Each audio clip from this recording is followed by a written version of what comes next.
better at, oh, wait a second. Let me throw in my microphone. Rookie. Okay.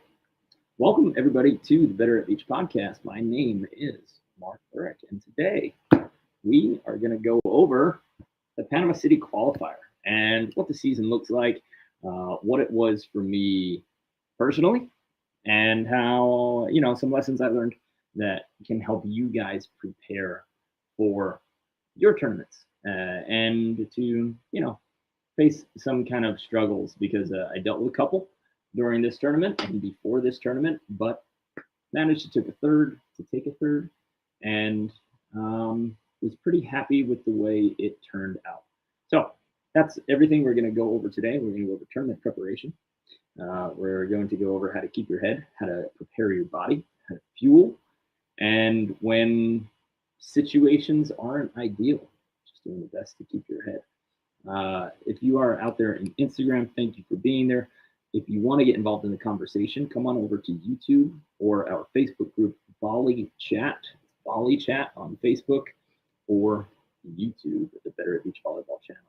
And guys, I would love for you to get involved in the chat. I'm going to use the chat overlay today since I am all alone. And I would love for you to say hi and let me know how it's going as we talk about this. So let's start at the beginning.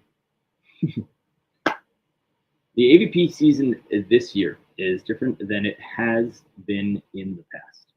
Okay, that means that there are qualifiers that are off-site and different weeks from the actual tournaments. Historically, most of the qualifiers were at the tournament site in the same week.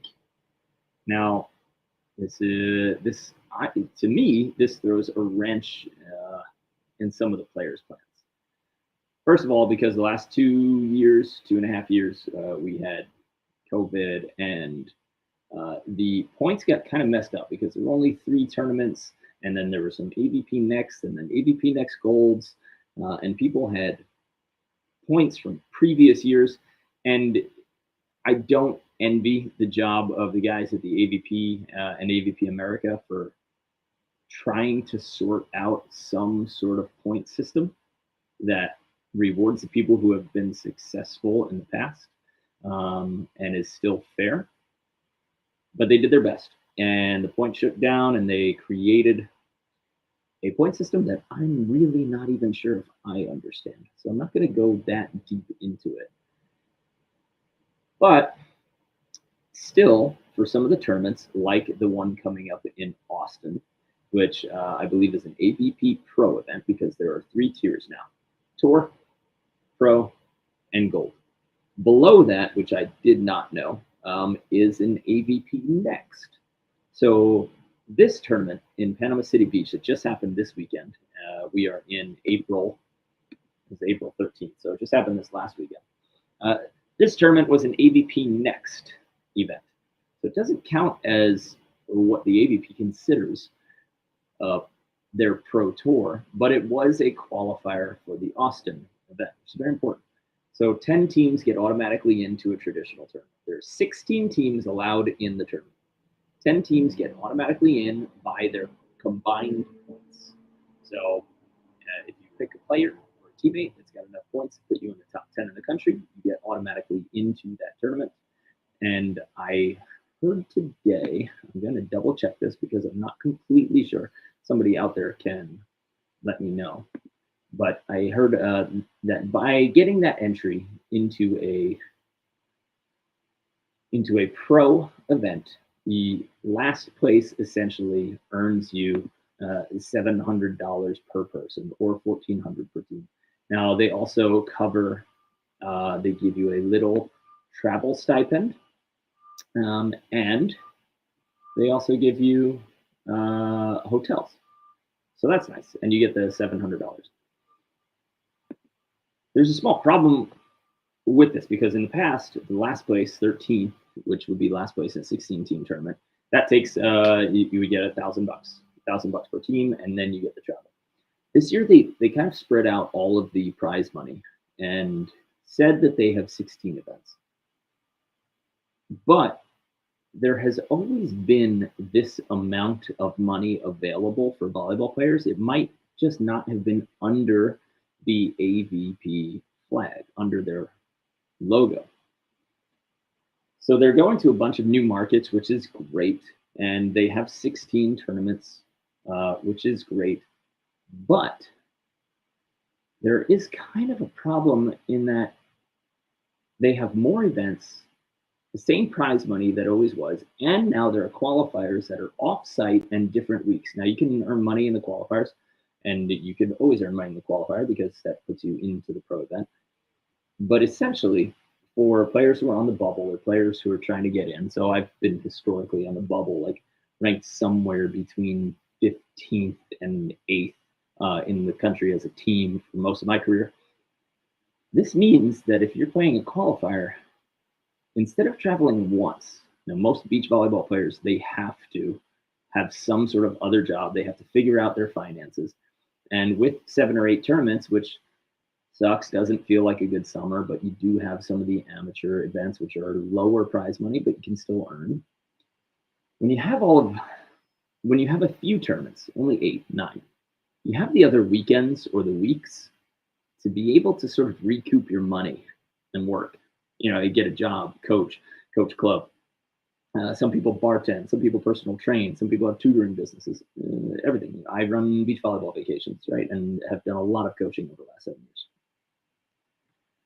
But when you have 16 events, or 17 or 18, you are taking over the whole summer. But if you don't add total prize money, you're really just doubling expenses, doubling time commitment, and the earning potential is essentially the same as it has ever been. So I'm not trying to rag on the AVP, but there's a problem when you're doubling expenses for players, for qualifier players. And yeah, we're talking about qualifier players. The top 10 people who are automatically into a tournament, which are considered professional, they're still in the same spot. So it's okay for them. But for the people who are just trying to get onto the AVP, there are a few opportunities. It's not easy. The field is pretty deep on the men's side, even though it's lacking a lot of blockers.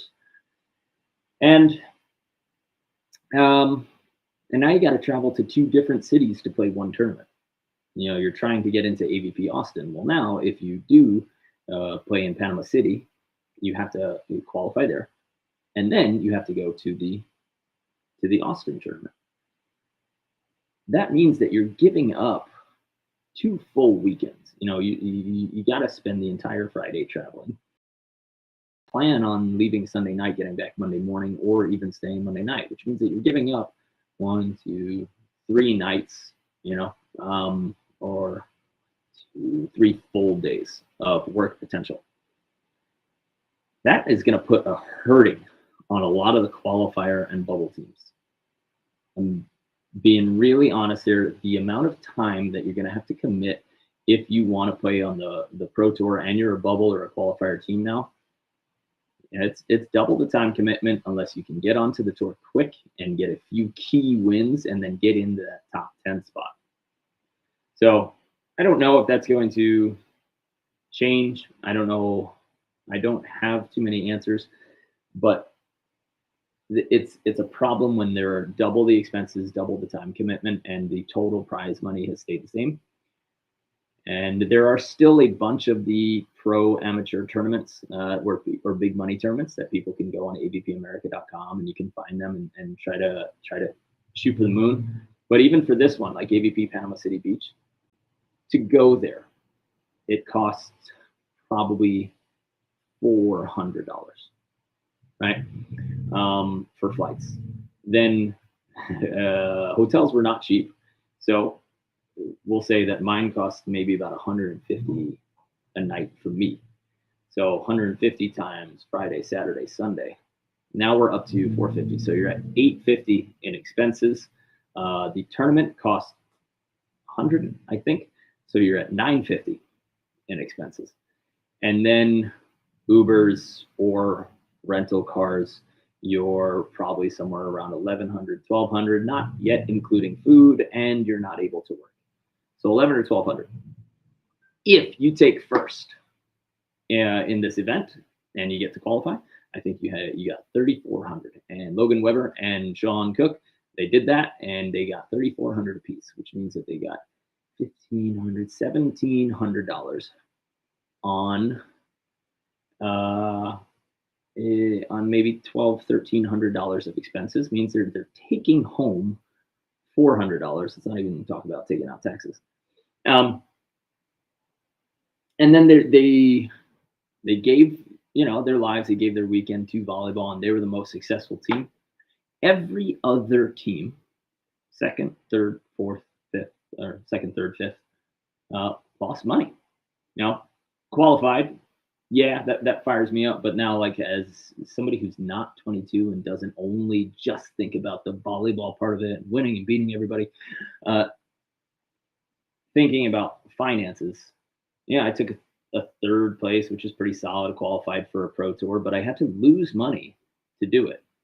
Now I'm going to go to Austin. I'm going to get $700 to start, and a travel stipend, which I think totals me at 1,000 plus hotels. So that's all covered. At least now there I'm getting 1,000 after losing some money here by taking a third.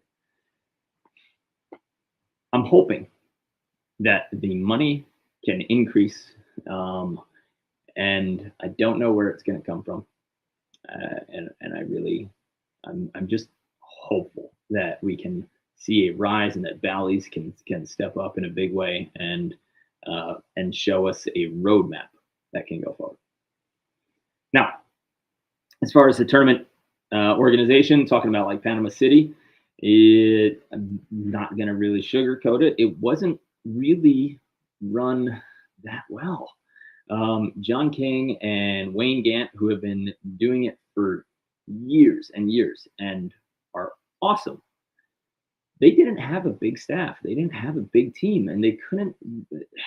Players had to ref their own matches to get into a qualifier. So you're putting a bunch of money on the line, and your trip to Austin and the Pro Tour, you're putting that all on the line, and then you're asking all of the players to referee for that. That should never happen. You should never have the qualifier for a pro event.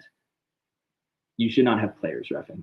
We had a discrepancy, and I'm sure like we weren't the only ones, but we had some players, women's players reffing our match, and they made a bad call, and then we feel bad about arguing with them because maybe the women's game is set to a different standard, the men is set to a different standard, even though it shouldn't be. But either way, nobody's a trained referee. So now we have to argue and discuss things and really create a lot of tension with our peers. The people on the other side, where they're on the women's side, and then men are judging women's matches. And now we're looking at our peers who shouldn't be involved in our future of professional volleyball, the money that we can make in terms of reffing. So I really hope that this doesn't happen again this year. We got through pool play plus one match. So we got through in each pool 4 matches in each pool. Each team got through. We played 2 matches in one day, and we had to play. If you win, you had to play 5 on Sunday. It could have been run better. It could have been run faster. And we're going to see, hopefully, more organization going forward. But the problem is, for all of you tournament organizers out there, I'm going to be honest, you must have somebody who is willing to be a jerk. A tournament director needs somebody. If it's not them, they need somebody on their team who is willing to be a jerk and point at somebody and say, if you don't serve a ball in the next 30 seconds, you lose the point, you forfeit the match, whatever it is. But players, and a number of times it got put on the players that, well, you guys are taking too long. Well, it's up to the players to push. No, it's not. You can't say like a wedding planner is not going to as much as they want it. It's not the bride's fault. It's not the groom's fault if a wedding doesn't go off right. It's up to the wedding planner to organize and make sure that that happens. And the same thing should happen with a tournament. Whoever is organizing and running that event, they should keep things on the clock and keep things moving. And what a lot of tournament directors are missing is somebody who's hard enough on the players to say, you're done with warm-ups. You need to start right now. That started happening on the second day of this Panama City Beach tournament, which good. We got, people got through 5 matches, and before sunset, got through 5 matches. I hope, and that's the problem, is that a lot of players turn into tournament directors, right? And so you want to keep friends. You want to be friendly. You want to be nice to everybody. You want them to come back to your tournaments, but somebody has to keep the tournament moving.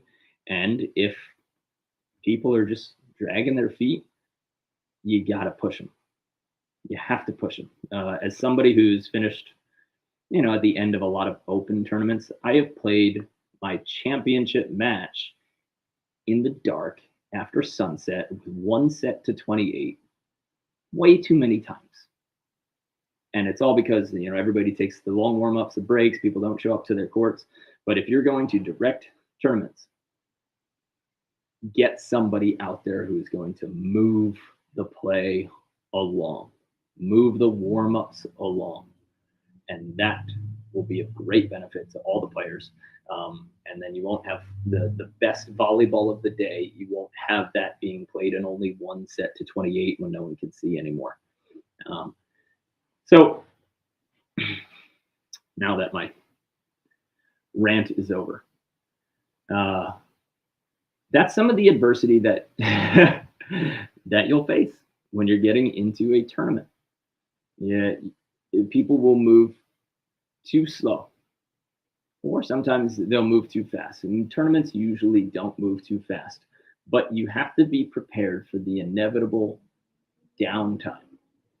Being able to sit around at a tournament and do something useful, or go back home, go back to wherever you need to recover, and take a rest. Me and Dave knew that we had 2 hours, me and Dave Palm, my partner, we knew that we had 2.5 hours in between our first and second match. We planned to drive back, 1.5 miles to where we're staying, just so that we could get out of the sun. We could stop thinking about waiting. We could stop getting dehydrated by the, ocean air and the salt and the sand, and by everybody who wants to talk to you. Everybody who wants to talk to you at tournaments, it's a family thing, it's a friends thing, it's fun, but I'm telling you right now, that costs you energy. And that energy, the energy cost, is going to take away from your playing. Now, a lot of us play socially, and really we are out there to make friends, make relationships. But if you're out there being competitive, you have to find a way to hide. You have to find a way to conserve your energy and not just allow other people to take it. They're not doing it intentionally because they want to be friendly. They want to be cool with you too. But you have to find a way to conserve your energy, and people will continue to pull it from you unconsciously. This is something, again, where we talk about it. This goes way beyond volleyball. This goes in your life. People will pull your energy from you, and they'll always ask for things. They'll invite you out. They'll talk to you. They'll call you. They'll text you. You'll be on Instagram. They'll tag you. Instagram is taking your energy consistently. Like right now, I just pulled from a bit of your energy as you're on Instagram, and you have to figure out how to shut things down so that you can conserve your own energy and so that you can be effective for a long time in your tournaments, in your training, in your playing. This goes in the weight room. This goes in practice. This definitely goes in tournaments. Stop, kids out there, if there are any kids who watch our stuff, and coaches, stop letting people check their cell phones during practice breaks. Be completely done with that. That is when your brain just starts to get pulled in another direction and you lose focus. And to get back into whatever you just checked on Instagram, now you start thinking about that, your brain locks onto it for 5-10 minutes, whatever it is. All of a sudden, Now you're not focused on volleyball again. And it's going to take you 5-10 minutes to get back into your volleyball focus. So you got to stop paying attention so much to your phone. It sucks that volleyball players now, like me, you know, a creator or a person who has a channel, you want to update people, you want to check on them. If you guys kind of notice, my tournament days, I post the least out of any other day. Like you'll see me like going ahead on Instagram and making a post and sharing stories. But when you look at my feeds during tournament days, that's the least that I post because I'm trying to conserve all of my energy, and you guys have to figure out a way to do that too. So when the tournament's taking too long, have a plan. Go off site, walk away, sit in an air-conditioned car. Make sure you have shade. Make sure you have a ton of good food and lots of water. That will help you save your energy. Okay? And ideally, you have a tournament director who has a schedule, who can tell you approximately when your match is. But if they don't, you just got to check in with them or check in with somebody back at the tournament who can help you out. But you got to find a way to stop leaking energy to people. And when it's rushing, when the tournament's being rushed, or you don't like that you have to like play right away. I always find this kind of funny that people want to play. They play a beach volleyball match, which usually in itself isn't terribly fatiguing. And then they say, I just played. Give me a break. Give me 10, 15 minutes. And then they go and they sit there and they don't do anything. And then they need another 15, 20 minutes to re-warm up. They're not going to be better for that. The only thing they need is 5-10 minutes to eat and stay on their feet. But that whole kind of rest between games hasn't made sense to me unless you're towards the end of the day and you're using it to get food, calories, and liquids in your body. Okay, you have to use that time. Now, let's talk a little bit other than timing, how we prepare for a tournament, how we prepare our bodies. For me and for a lot of our Better at Beach coaches, we had 11 staff at our camp last week. It went off awesome. I mean, this was the best week, and we say it all the time, but the closeness of the campers, people inviting each other, our coaching staff was huge and awesome this time.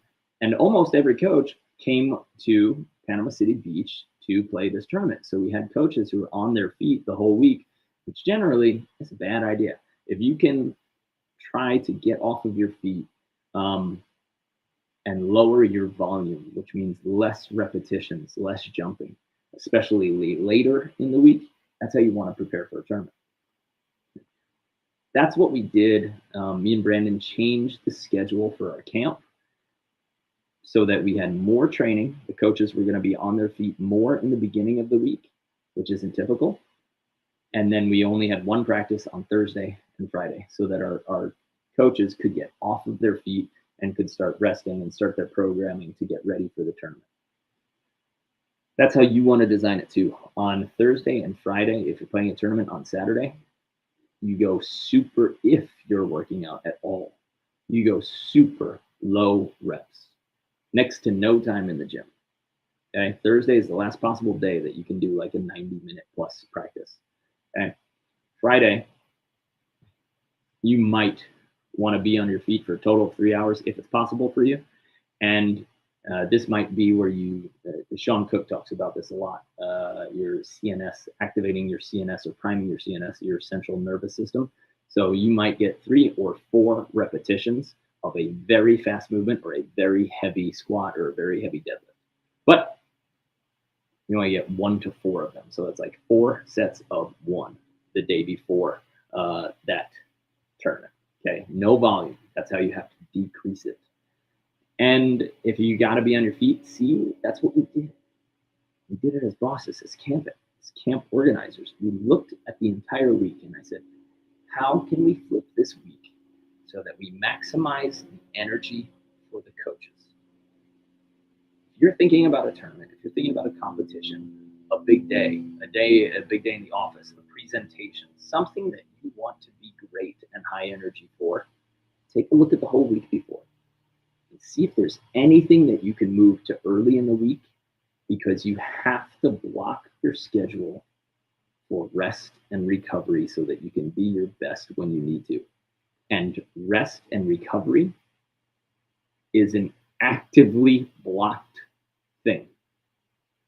That means that you must schedule time. And if somebody says, hey, can you do this? Hey, can I go there? You say, sorry, I have a previous engagement.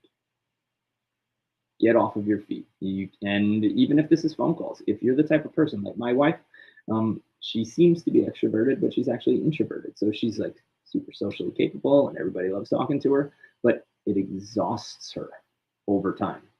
So she'll need a few hours of reset after just a couple hours with people and talking and everything.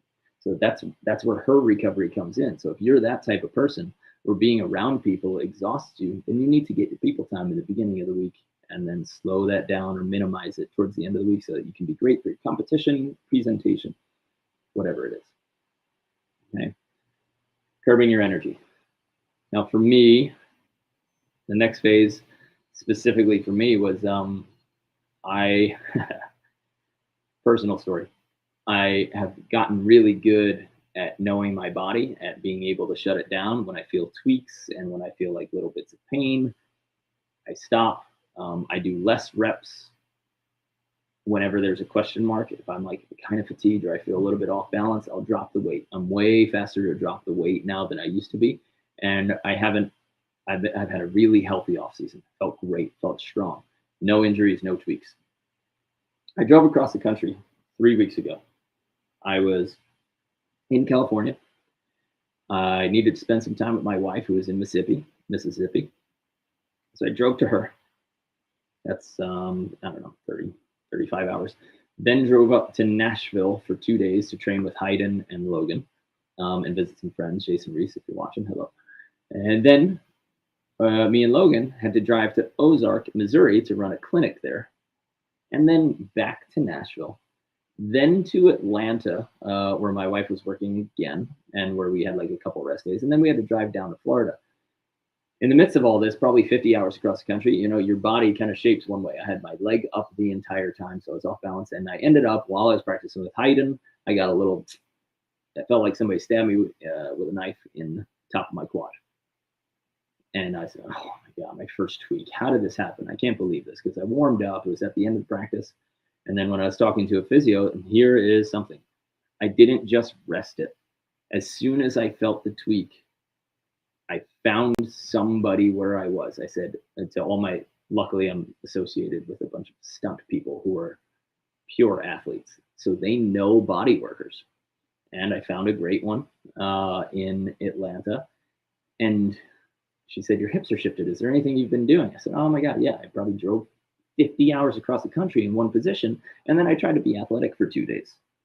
If I was doing this on a world tour, I would have known. I would have taken that 12-hour flight to China or wherever. And the next day, I know I don't do anything explosive off of the plane. After a long plane ride, I never do anything explosive. Sometimes it takes you a couple days to unfold, to set your body right before you really go max. I didn't do that because I didn't feel like I was in tournament mode, but I was in training mode. So I paid the price for a long travel in a rough position by trying to be explosive after being in a weird position for a long time. Imagine people who work at desks a lot. You probably feel this a lot. You have to find the time to unfold yourself. All right, because I was sprinting to Mississippi, I really wanted to see my wife. Because I was going there, I didn't think about that this was travel and that my body needed to stay in competitive mode. That's where I got that tweak. Then I was practicing on the first day. You know, I rested that. I found somebody who could help me. She massaged it out. She gave me a few exercises to rebalance myself. I said, okay, started feeling better. Then I get to the camp. I start rehabbing a condo. So not sleeping, not really resting, not recovering, doing a bunch of physical labor. And then on Monday, while I'm training with the guys, that tweak was gone. But then something in my groin just popped. Again, just a case of being overworked. So my groin popped, and the second day on Tuesday, it was not feeling better. So on Tuesday, Wednesday, Thursday, I had 4 different body appointments. I had chiropractor, 3 massages with cupping, and I had dry needling. And I went after the injury and I said, like, what do I do? I know it's not just about rest, but there has to be something that you can actively do. And so I called the chiropractors. I talked to the people who I knew would know good body people. Pre-Lima, Optimum Volleyball, thank you so much for your recommendation. The body people that I got recommended to really helped me out. I continued to do the exercises that I could do. So anytime I was not in pain, I said, okay, what exercises can I do so that the rest of my body stays strong and ready and it balances out this little injury that I had in my groin. Going into Saturday, I honestly thought that there was like a 30% chance that I'd be able to play, maybe 20. But I thought we could eke out a few wins. I thought I could utilize Dave's on 2 game and maybe, we can get a few wins, enough to qualify. And who knows, maybe it just wouldn't hurt. So I didn't practice at all Tuesday, Wednesday, Thursday, Friday. Sorry. And practiced. I passed, I set. That's it. Okay. So kept passing, kept setting, but didn't do anything. I did the exercises that I could, and I backed off from that. Saturday, I couldn't push off because I didn't trust it. So I didn't have any energy. Thank goodness the tournament took so long on Saturday, and there was a little bit of disorganization because I only had to play 2 matches that day. So because I wasn't firing at full speed, because I wasn't sprinting, because I still didn't trust it, I didn't harm it. On Sunday, showed up that morning, played a match. I was still favoring my one side. And then finally, in the second match of Sunday, I felt myself make a full speed play. And I knew at that point, yeah, my body's ready. It's saying it's okay. And that's probably what carried me then, me and Dave, to a third. So I paid attention to my body probably when it was too late after that long drive. Then I said, I'm going to take an active role in recovery. I'm going to find the best body workers I know, and I'm going to go see them every single day. And I'm going to do the exercises around that injury that don't affect it. And I'm going to keep my body ready by passing and setting so that my control is there. And thank goodness my control stayed because it was so windy in Panama City. When you guys have an injury, go attack it. Don't rest. Don't just sit and do nothing. I've always said this, but when your car breaks down, you can't just throw it into the garage and hope that it comes out fixed, right? And that's how people treat injuries. There was a problem. There's a reason why that injury happened. So I spent a lot of those days doing exercises that reversed what I did to it in the cross-country drive, so that I could at least set the environment up so that it could heal in the right way. And it did, just in time, had a decent tournament, and we went for it. So I think that's really all that we want to talk about today. Is you need to curb your training before this tournament happens. You need to look at the entire week before. If you're at a pro level, you'd be looking at weeks, months, and a full macro cycle. But if you can look at the week before and say, when do I have to go shopping? Because that's time on your feet, right? When do I have to go to like the post office? Can I do that on Wednesday, Tuesday, Monday instead of Thursday, Friday? You want to be off your feet and saving energy. That's what we did for our coaches at the Better at Beach Camp. And it paid off because we had a bunch of coaches finish in the top 5. So nice job, Bab Squad.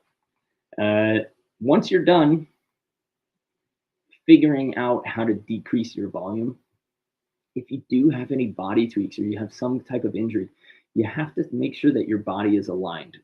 And if your body's not aligned, or you don't know how to align it, find somebody. Pay the money who can set your body up and say, look, your hips are shifted. I'm going to give you an exercise.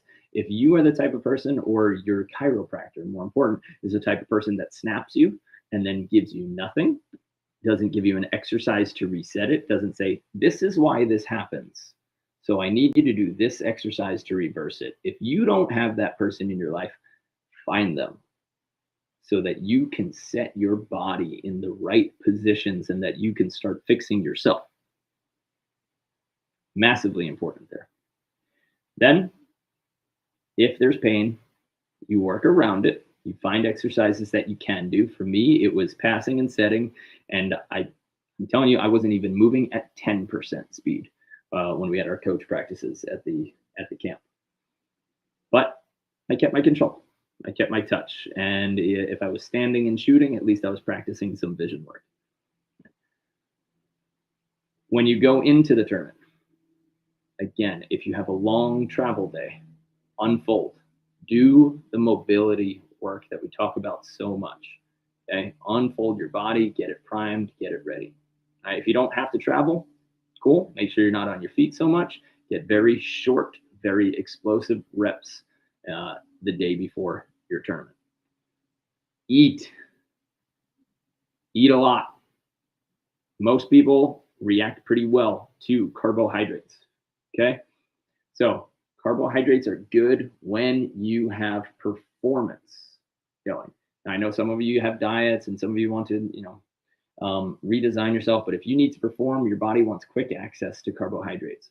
So the night before, I made sure I had a carb-heavy meal, but a bunch of protein, and I overate. I want to be full the entire day. I want all of my stores to be like overloaded and full, so that I never have a lack of energy the next day. Some people say like, well, I'm just going to have a salad the day before so I feel light tomorrow.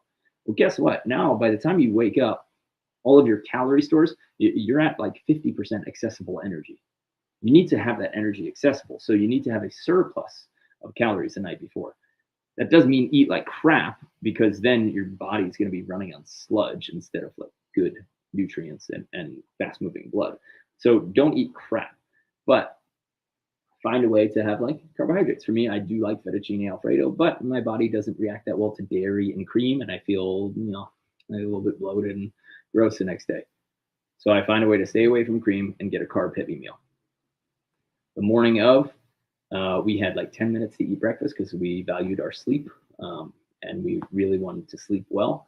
So we launched water and carbohydrates. We had a big bowl of fruit and a couple eggs and a tiny piece of bacon, right? But I wanted the accessed carbohydrates.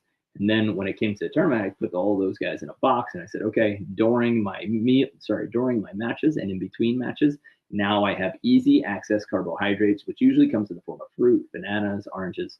And if you have nothing else, any form of sugar will do when you're in a pinch. Okay, so the day of the tournament, day before, find something, right? Find something good. If you have nothing the day of the tournament, or you feel like you have nothing healthy to eat, still eat something. Make sure that you are keeping a steady flow of carbohydrates coming into your body throughout the day. That means pretty small meals on a regular basis. And even during the match, you should always have some form of bar or fruit or apple or banana with all of your water. That should always be in your bag when you're ready for that tournament. Save your energy during that tournament. Try, as hard as it is, try to hide from people. Find a way to, if you can go off site and just chill with like the people who you are calm with and who, those friends that you can be quiet with, right? And still be comfortable. Try to find them. Or just nap and just make yourself inaccessible by putting a hoodie over your head so that nobody bothers you, and pretend to sleep if you're not sleeping. Okay. And and the same thing that night. Over fuel. Keep the water and the fuel going into your body. You don't want big giant meals. You don't want a few big giant meals the day of your competition. You want multiple small meals. And hopefully it'll lead you to some good wins. For me and Dave Palm, we had not played together in 5 years, I think.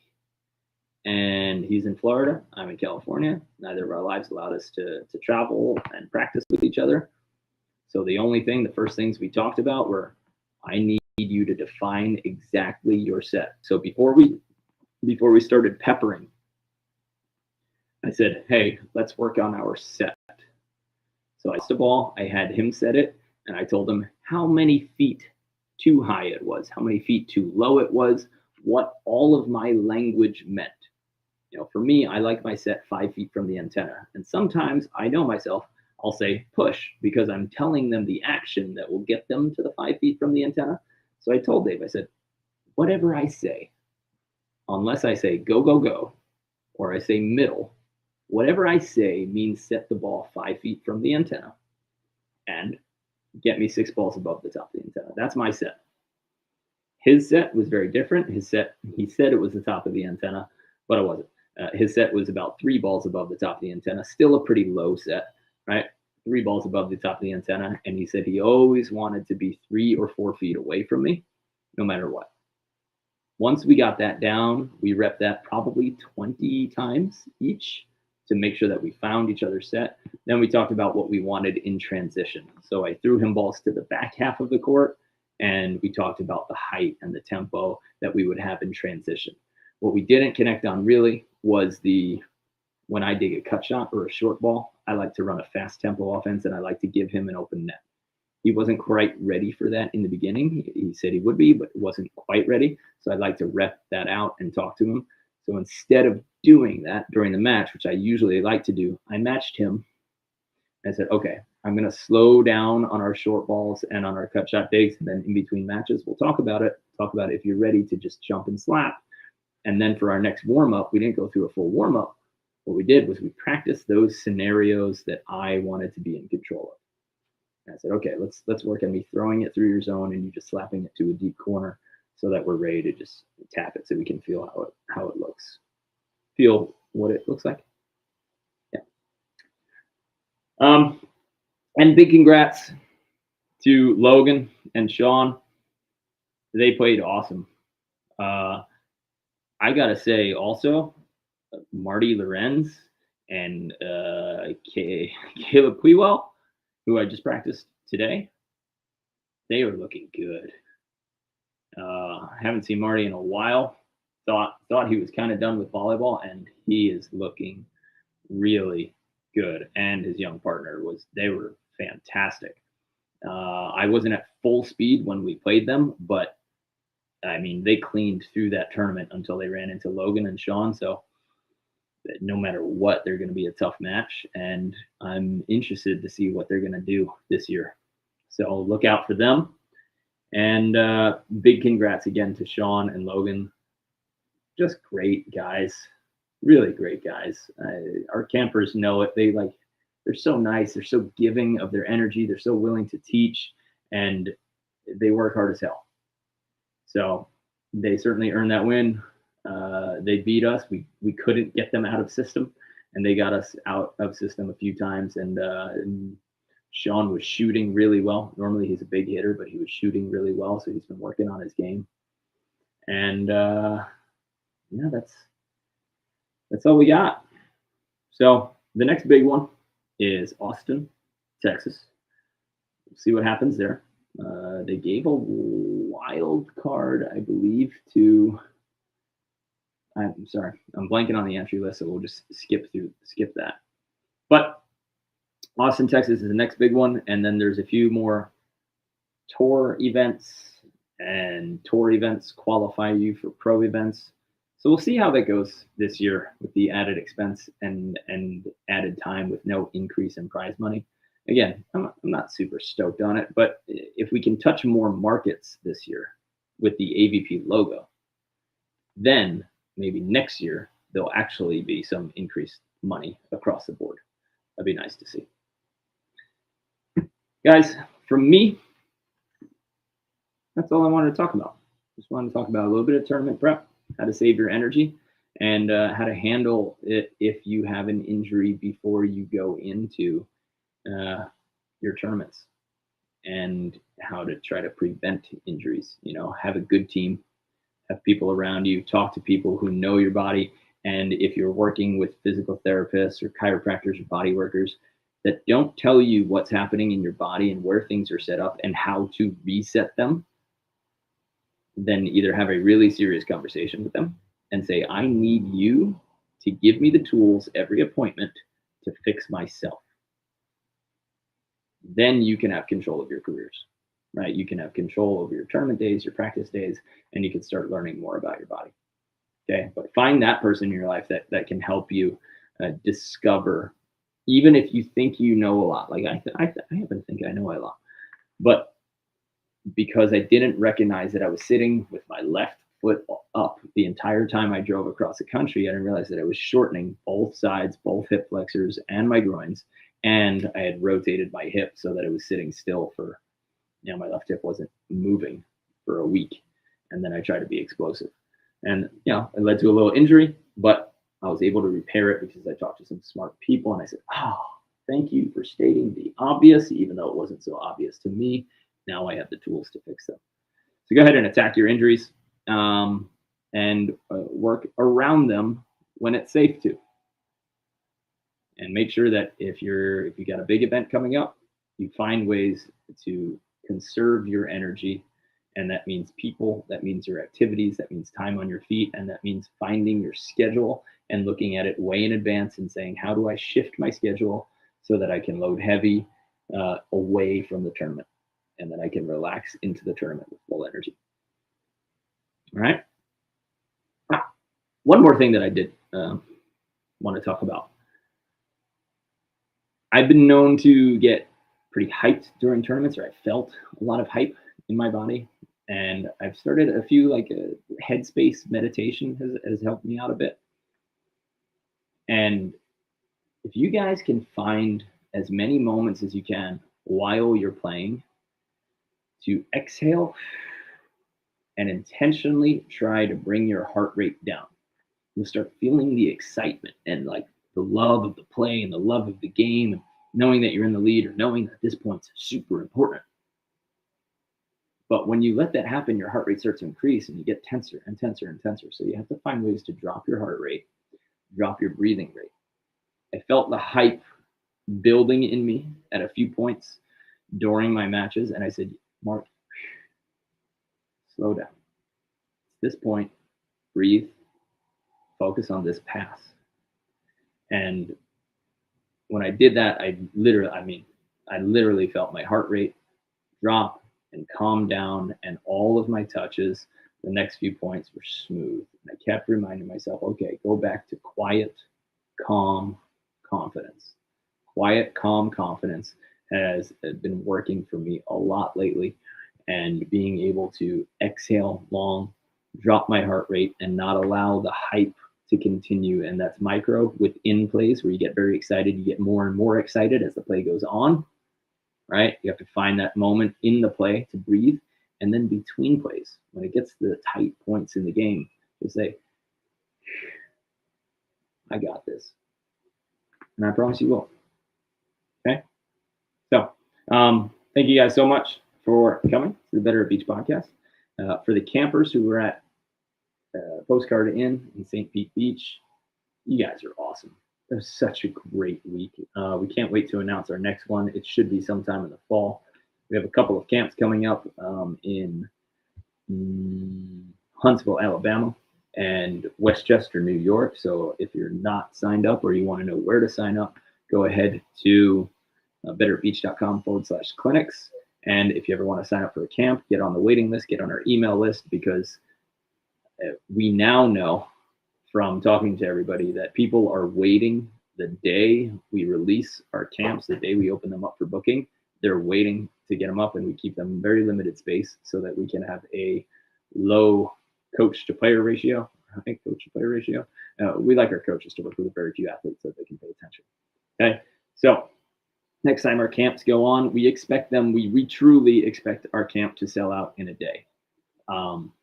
The next time we release one, which should be in the fall, but we'll see how it goes. Just make sure you're on our email list, because we send it first to our members, then we send it to our online members, then we send it to our email list, then and only then do we open it up to the general public. Okay, so if you're on that list first, you got first crack at it. And you can sign up for anything that we have, and we have a free drill book waiting for you at betteratbeach.com. Or if you don't want the drill book, you can just as easily just sign up for the camp waiting list, and see you at a camp. Or I'll see you in Austin. or I'll see you at the Dino in Hawaii in a week and a half, which I'm about to head to. All right, guys.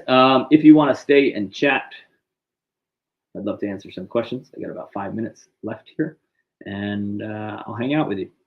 Instagram, if you do have any questions, I want you to come on over to the Better at Beach Volleyball YouTube channel or Volley Chat on Facebook and put in your questions in the chat box. And if I can answer any, then I am happy to. And I would love to hear questions about tournament prep, energy conservation. And if you want to talk about the AVP and the qualifier and what it means to be a pro in this sport right now, I'd love to field those questions too. All right, for those of you who are headed out, thanks for coming, and I'll see you on the sand. All right, for the top.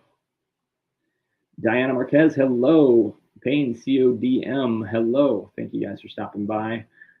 Diana says, Mark, I watch all of your videos, super helpful. Thanks, Diana, appreciate it, and I'm glad they're helpful.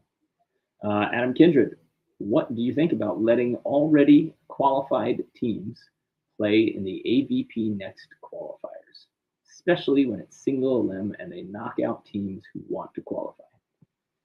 So we discuss that a lot as players. What if current AVP teams who are already going to the next pro event, should they be allowed to play in a qualifier? To me, I didn't mind it. It didn't bother me because across the board, nobody is making enough money from pro events in the US to give themselves more than a minimum wage. So for those players who are like, say you're like 5th in the AVP, you know, the 5th place, I think you're maybe splitting 7,000, 3,500. So if you get 5th place at every AVP and there's, you know, 7 stops, 2,100, making like $24,000 for a season for being the 5th ranked team in the country. If there's an opportunity for you to go and make more money playing volleyball, that's what you have to do. I don't mind that the higher ranked teams would come and do that. Like as it is, the qualifiers anyway, they can be luck of the draw. This tournament I did not like because in Panama City Beach, and this I thought was the stupidest thing ever. Everybody was ranked in the beginning, and then we did international pool play, which means in the pools, seed 1 plays seed 4, and seed 2 plays seed 3. If you win that match, you've already broken pool. Then the 2 winners will play against each other, and the 2 losers. The winner of the losers gets to move on through pool play. But then here's how it gets seeded after that, by point differential. So you could be the number 1 seed in the tournament. You could win 2 matches, 2-0, 2-0. And then because of the way that they resort it because of points for or points against, you could drop to like the 12 seed for playoffs and get it all mixed up and sort it out. So like that, the whole ranking, when you go into this, it really doesn't matter. They eradicated your old performances with that new point system. And I hated it. So in this one, it became very luck of the draw. Luck of the draw like played a huge part. When you're going into qualifiers anyway, at some point you're going to line up against a great team, a team that's already been in the main draw a ton of times. So I really didn't mind it. A lot of people hated that some of the players who were already in the main could play in the qualifier. But for me, hey, they're able to come and like try to make a couple extra bucks for playing volleyball, which we're not making much anyway. So I didn't mind that, even though they might knock out a qualifier player that could beat the rest of the qualifier teams. Because on any given day, like the next week, the 12 spot and the 13 spot could switch.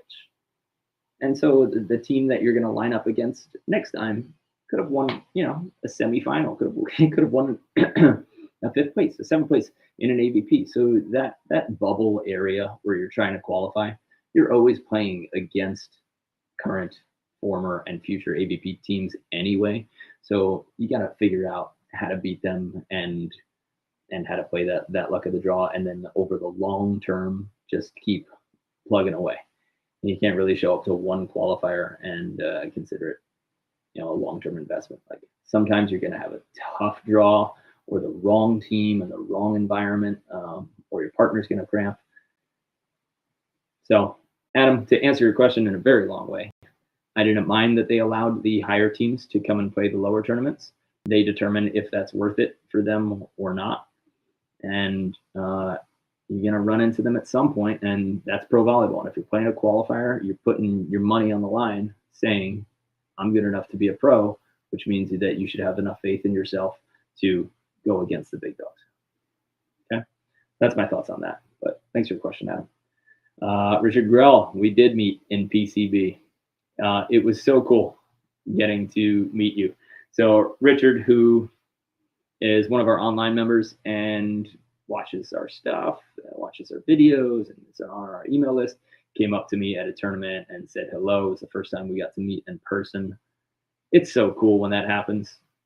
Guys, at the end of tournaments, in the middle of tournaments, yeah, but at the end of tournaments, when you guys come and you say hi to me and to Brandon, to the other Better at Beach coaches, we love it. It feels good to see a smiling face and to meet some new people. Try not to hold on to us for conversations and pictures and stuff like that for too long, and especially if it's mid-tournament, because we are trying to conserve our energy. But at the end of the day, you walk up with a with a beer or a banana, we'll love to take it, and we'll love to sit there and chat with you. So thank you guys so much for saying hi at those tournaments. It's always a pleasure, and it feels pretty humbling.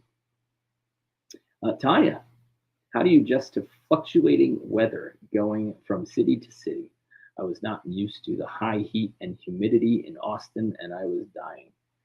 Yeah, Tanya, the mastermind behind our Better Beach YouTube channel, is hanging out in Austin, and if you've been in Southern California for a while, you have no idea what humidity is like. Your body has no idea what humidity is like. And listen, your body is going to feel a different way. Every single tournament, your body is going to react differently to whatever you ate, how much travel you had, how much sleep you had. And it's up to you to be aware of it, but not hold on to it. You do have to know, and you have to have the experience of how to conserve energy in ultra hot environments. Sometimes it's just exhausting. The heat literally messes with your thinking and your mind, and you have to find ways to keep your internal body temperature down. So bags of ice help. Dousing the back of your neck with cold water, the top of your head with cold water. Long sleeve, lightweight shirts actually keep you cooler than bare skin, because when the sun beats down on you all day and you have skin exposed, your skin actually heats up. So if you wear long sleeve, very lightweight, some people think that that's hotter, but it actually protects you long term because your skin doesn't get as hot. And so it's easier to drop your internal temperature a little bit more. So keep slow breathing rates. Be used to not doing all of those jogs and extra movements in between points and in between matches. This is where we talk about energy conservation, right? Find ways to shut it down quick, get out of the heat quick, get out of people and conversations quick. And if it's hot and humid, get a ton of ice cold water, and be drinking and fueling on a regular basis. But humidity is not easy to deal with. This year alone, we're going to have New Orleans and Austin, and we're going to have Fort Lauderdale and Atlanta in the middle of summer. It's going to be hell for a lot of players, and some people will succumb to it, and some people will figure out how to battle it. And your body might just not love it on that day, and that would stink, but you do everything you can to prepare for it. Okay.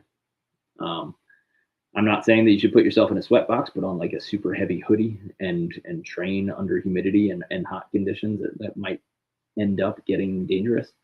But learn to fuel, learn to hydrate, and hopefully that helps. So, Tanya, hopefully that helps. Just find ways to conserve energy and stay out of the sun and cool yourself down. Okay, that's all the questions we have. So, guys, appreciate you. Like answering your questions. And from now on, our podcasts are going to be on Wednesdays. So our live versions are going to be on Wednesdays.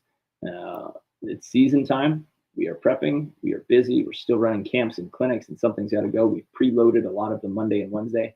So from now on, our live versions are only going to happen on Wednesdays. Monday's not going to happen anymore. And it's just how we planned it. Just how I was telling you, figure out a way to preload your schedule so that you're ready when you need to be. And that's what we're doing here at Better at Beach with the podcast. So we will be live on Wednesdays, but no longer on Mondays until probably the fall if we decide to pick that back up again. And we'll also do a bunch of interviews with your favorite players, and we will release them when we do, if we have time. Okay? That's all from me. Hope you guys are having a good one. I am flying to Hawaii tomorrow, and I will be at the Dino. So if any of you are going to the Dino in Kauai, in Hawaii, I will see you there in a little bit. And if you are in Honolulu, in Hawaii, I could use some training partners. So let me know if you're there. All right.